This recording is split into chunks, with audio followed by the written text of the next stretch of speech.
It's sometimes hard to believe it's already been 6 months, but in the days after February 7, I met a family who were lucky to escape. They returned to their home to find they had no home to return to. To them, their story is nothing special, but for us, it provides a window onto what life is like 6 months on. When we first met Bronwyn Wakelin and her family, it was in the devastating aftermath of Black Saturday. And at first, like the houses over there, you kind of think, oh, maybe it was a bit of a dream, but then you hit coming up here and this is all we have. We got out with nothing. Her children, Samuel and Jordan, were sifting through the ruins of their childhood home. All my push bikes and my motorbike, which is a dirt bike, is all gone. Same as my toys that are in there. But 6 months on, or as they prefer to say, 184 days later, returning to their now vacant block is still an emotional journey. And I remember a day I was here by myself and I sat on the tank and I just cried because all my life, all the house, everything, once it was gone, I realised that was it. 20 years just popped in a dumpster. They've been stunned by the generosity. Samuel may have lost his bikes in February, but now he's back on the road. He has his toys and his bears, and even the old trampoline's been replaced. Well, we were fortunate because with our insurance companies, they were really good to us. Darren and Bronwyn, you survived the bushfires. Your house didn't. There'll be people watching this wondering, are you crazy for wanting to rebuild? So we did have moments where we weighed up, are we going to buy somewhere else, sell our block in Kinglake? But then when we said it to the boys, they were like, we're not living anywhere else, we were born there. Depends on the day. So, yeah. Their temporary house is just up the street from the site of their former home.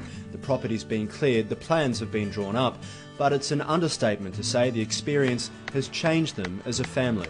We're closer than ever before. We don't like being separated anymore, so yeah, so no, it's definitely brought us and appreciated the relationship we have, really. 6 months ago, this area was nothing more than twisted metal and a pile of burnt out bricks. It's amazing what time can do. The Wakelin family have decided they are going to rebuild here. They understand people questioning why they'd want to live here again. They understand people might even find it crazy. But to them, this place is home. The memories of February 7 still linger. On that Saturday night, not even realising the fate of her own home, Bronwyn set up a makeshift hospital to treat dozens of injured survivors. People had just collected people on roads, got them out of burning vehicles. So 30 of us ended up in this house on the main road, and because I'm a registered nurse, I ended up with patients there that night. So I spent the night really just going into automatic mode and looking after the burns patients. It's a familiar story in Kinglake, people trying to move on and rebuild after losing their homes. But the Wakelins see themselves as the lucky ones. In reality, they only lost a house. I guess the best thing is that we're back in Kinglake, which is where we wanted to be. But every day's a different day. Every day's a different day. One day it can be great, it's no real set pattern. Next day it can be down. We're in Whittlesea at the secondary college where so many of the students, the teachers and the staff have a direct connection to Black Saturday, and with me the Premier John Brumby. Thanks very much for joining us. Yeah, good morning, David. The latest announcement from the $380 million Bushfire Appeal Fund is aimed at psychological services. How do you think people are coping now 6 months on? Well, I think the big thing now is to provide that psychological support. This school was badly affected. This school had something like 20 families who had loss of life, 60 to 70 families who lost homes. I spoke at their memorial service earlier this year, and so just helping students through this period, particularly with the next fire season approaching, is a really important thing to do. We've heard some pretty dire predictions for the upcoming fire season. Are you absolutely confident that the government and the fire agencies have done everything possible to keep the state safe this summer? We're going to have an intense effort right through late winter and spring. I think it'll be the biggest fire preparation effort that the state's ever seen, and the single overriding objective that I've got is to make the state safe. One thing we do know is that good preparation makes for better outcomes, and while we would hope we'd never see a repeat of the climatic conditions we saw on February 7th, we might in the future, and we've got to be as best prepared as possible. But I can guarantee you that every single effort of mine, of governments, of all of the agencies, and I hope of the Victorian community, will be directed towards making our state safe. What's going to be different this season? Well, I think a lot of things. I think the community understanding. Last year we had an horrific week. You'll remember all of those days over 43 degrees, and then we had the terrible day itself on the Saturday. I think the reality is that despite all of the preparation and all of the warnings that went out to the community, there were still elements, obviously, of our community that were not properly prepared. There were still communities that hadn't put in place fire plans. So I think the community will be much better focused, knowing now the extremes that climate can produce. So we've put more money into communications, more money into OOO, more money into the emergency coordination centres, more money into getting a single website right, and there'll be more money for fire trucks and support for the CFA. So what we need to do is better refine our message about staying and defend or leaving early. I think the key element here will be for the public to understand that if they are leaving early, it means early, and it means getting out in the morning or the night before if there is extreme fire risk. A lot of responsibility is being placed on the communities, but many of them say last time they did everything they were expected to do and still lost everything.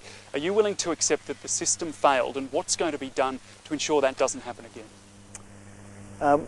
We saw, I think, it's clear from the evidence that's gone to the Commission that there were system failures. I don't think there's any doubt about that. People have told me that in all of the communities that I've visited. OOO, you know, we had 10 times as many calls going to OOO each minute as it had ever experienced previously, and it didn't cope. I think that's the fact of the matter. But what's going to be done to prevent it? Oh, well, we announced extra money in the budget, significant extra money in the budget, so that we hope that with any extreme we'll see in the future the system will still cope. We saw the website not work as well as it should have. But the reason was there was more than 300 fires across the state that day. A lot of criticism has been levelled at the leadership group of the fire agencies, particularly CFA Chief Russell Rees. Do you think that criticism is fair, and why have you supported them and him so firmly before the Commission findings have come down? I have said, you know, in every function, every interview I've done, that we couldn't have asked for more from the CFA. And that's true of the volunteers, of the people in the field, and it's true of the leadership. I'm not saying that everything was perfect that day. No one would say that everything was perfect that day. There were failures in the system that occurred that day. But everybody put in 100% plus of their effort. It was true of the people on the ground. It was true of the people in the incident control centres. It was true of the leadership group. But one of the things I'm proudest about Victorians after the fires is we haven't seen too much finger pointing. You know, it's often the case if you look around the world after a big disaster, nobody's too focused on fixing it up or making sure it doesn't happen again. Everyone's just in the blame game, you know, the finger pointing game. And I'm proud to say that Victorians haven't been. Were you disappointed that you were seen and that the government was seen to have undermined the Royal Commission by releasing your policy announcements well before the findings? Well, that's a nonsense. I mean, my job is to govern for the whole state, and I've got to make decisions. And nothing is more important to me this year than making our state safer. And if I left it till the end of the year or after the Commission's final report, the fact is that's too late. But much of the criticism wasn't so much that you released the policy, but it was that the Royal Commission wasn't really informed about it properly, that it wasn't subjected to proper scrutiny. Well, I think, you know, I think that, to be honest, there was some in the Commission a little bit embarrassed by some of the comments that were made there. That the reality is the way the system works is the Commission calls for evidence. So it gets all of the evidence in there, and then having heard all of that evidence, their counsel assisting, Jack Rush QC, then puts all that together, and he says to the commissioners, this is what I think we should be saying as a commission. And it's then when they invite the government, not before, it's then when they invite the government to comment on what it is that they're proposing to recommend. And so we did comment on the issue of evacuation. You know, we've got a strong view, has always been under Labor governments, Liberal governments, governments of whatever persuasion. Our authorities have always had a view that evacuation won't work in Victoria. So we've put that point of view up. We've put a point of view up about refuges. You know, we've put a point of view up about communication systems. So that's the view we've put. The Commission, I must say, I think we've got outstanding commissioners. They will take all of that into account. They will bring down their interim report. I've guaranteed that we will look at all of their recommendations in depth and respond very quickly. Thanks for joining us, Premier. Thanks. As the Black Saturday fires raged, the small town of Kinglake quickly became ground zero. Virtually seared off the map, the people have lost family and friends, homes and belongings. But through it all, the small Kinglake West Primary School has remained. Its students and staff alike were all affected by the fires, but they are trying to put their lives back together again. And the school itself has become the embodiment of that. It's a common scene, one which could be found in any classroom in any school in Australia. But the kids here at Kinglake West Primary School have been through more than anyone should ever have to. Each one of them has been affected by the fires. It's been really tough. We've lost some kids, we've lost some families, we've lost some past students, parents who were very close to us, and they're the really tough ones. And then there's those people who are left and it's still trying to rebuild their lives. Mark Portman has been the principal at Kinglake West Primary for about 7 years. He's watched hundreds of children grow and learn. But the past 6 months since the fires has been hard and the effect on the students clear. When they first came back after the fires, their concentration spans were very, very short and kids would just suddenly break down and cry. We had older children who would hide under cushions in the back corner because they just couldn't face what they'd been through. In the days and weeks after the fires, education took a backseat. Instead, the focus was on healing. We had a lot of support from counsellors and all different support networks, but also it's a place where all the families they come and they could talk. There was support offered to not only just the students but families. But while all the support from the outside helps, for the kids the best remedy was seeing their friends. Yeah. It's good Just to see know my they're friends all right. again. Yeah. And I suppose just to catch up with them. Yeah. But it hasn't just been the students trying to come to terms with what happened. Chris has been a teacher for 30 years, over 20 of which have been here at Kinglake West. The fires left her with nothing. We lost everything that we own. We lost our house, our sheds. My husband and I got out with virtually 30 seconds to go. We were very lucky to be alive.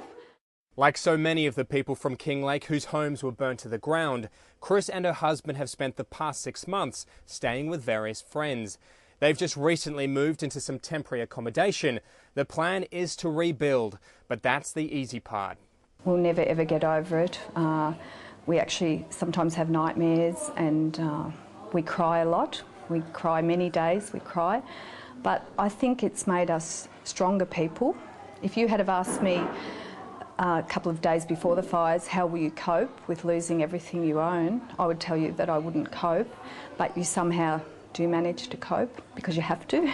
Much like the teachers and students that come here, the school itself is rebuilding. New classrooms, new play areas, offering a fresh start, a chance to move on. The new facilities have injected some much-needed excitement among the 120 students that come here. Still wary of trudging mud on the new carpets, their shoes remain neatly stacked outside. But no one's under any illusions. New buildings can't fix what's wrong in Kinglake. Only time can do that. I still wouldn't say we're back to where we were, we're nowhere near it. But the children they're more settled, they're working in class. School is back to being about learning and about academics for them. Are you happy to be back? Yes. And that's how it should be. Well, that's all we have time for this special presentation. I'm James Daggar-Nickson in Kinglake. Goodbye. And I'm Ahron Young in St Andrews, a town that is already making progress. And I'm David Lipson. Thanks for watching.